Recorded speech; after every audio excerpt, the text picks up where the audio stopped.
সততার পুরস্কার মোহাম্মদ শহীদুল্লাহ। সেকালে ইহুদি বংশে 3টি লোক ছিল। একজনের সর্বাঙ্গে ধবল, আরেকজনের মাথায় টাক, আরেকজনের 2 চোখ অন্ধ।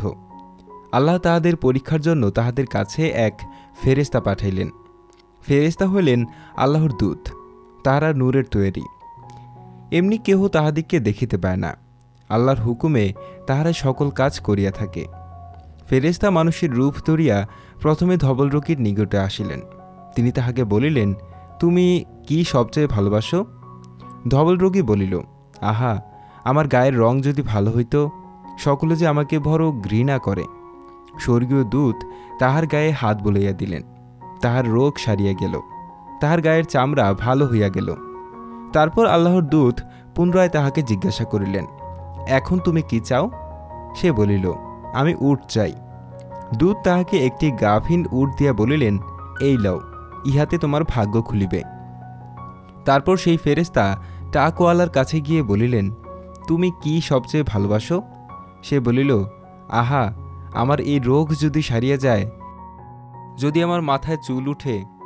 আল্লাহর দূত তাহার মাথায় হাত বুলাইয়া দিলেন, তাহার টাক সারিয়া গেল, তাহার মাথায় চুল গজাইল। দূত পুনরায় বলিলেন, এখন তুমি কি চাও? সে বলিল, গাই। তিনি তাহাকে একটি গাভীন গাই দিয়া বলিলেন, এই লও, ইহাতে তোমার ভাগ্য খুলিবে। তারপর স্বর্গীয় দূত অন্ধের কাছে গেলেন, গিয়া বলিলেন, তুমি কি সবচেয়ে ভালোবাসো?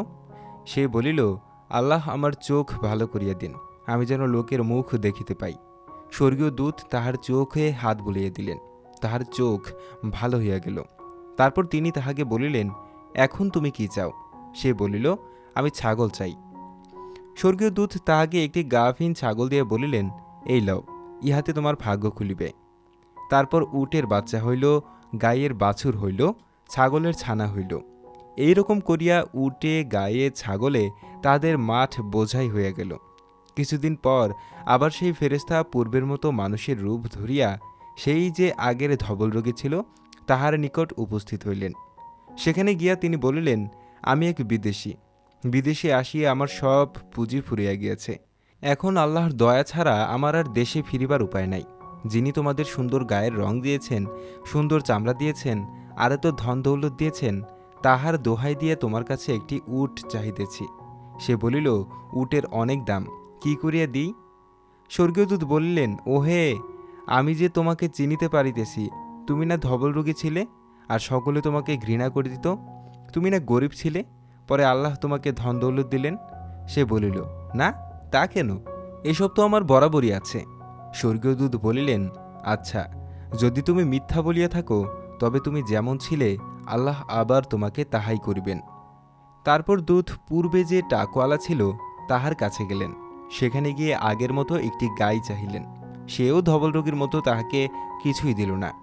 তখন দূত বলিলেন, আচ্ছা, যদি তুমি মিথ্যা কথা বলিয়া থাকো, তবে যেমন ছিলে আল্লাহ তোমাকে আবার তেমনই করিবেন। তারপর স্বর্গীয় দূত পূর্বে যে অন্ধ ছিল তাহার কাছে গিয়া বলিলেন, আমি এক বিদেশে আমার সম্বল ফুরিয়া গিয়েছে। এখন আল্লাহর দয়া ছাড়া আমার দেশে পৌঁছাবার আর কোনো উপায় নেই। যিনি তোমাকে চক্ষু ভালো করিয়া দিয়েছে, আমি তোমাকে সেই আল্লাহর দোহাই দিয়া একটি ছাগল চাহিতেছি, যেন আমি সেই ছাগল বেচা টাকা দিয়া দেশে ফিরিয়া যাইতে পারি। তখন সে বলিল, হ্যাঁ, ঠিক তো, আমি অন্ধ ছিলাম, পরে আল্লাহ আমাকে দেখিবার ক্ষমতা দিয়েছেন। আমি গরিব ছিলাম, তিনি আমাকে আমির করিয়াছেন। তুমি যাহা চাও লও। আল্লাহর কসম, আল্লাহর উদ্দেশ্যে যে জিনিস লইতে তোমার মন চায়, তাহা যদি তুমি না লও, তবে আমি তোমাকে কিছুতেই ভালো লোক বলিব না। ফেরেশতা তখন বলিলেন, বাস, তোমার জিনিস তোমারই থাক। তোমাদের পরীক্ষা লওয়া হইল। আল্লাহ তোমার উপর খুশি হইয়াছে, আর তাহাদের উপর বেজার হইয়াছে।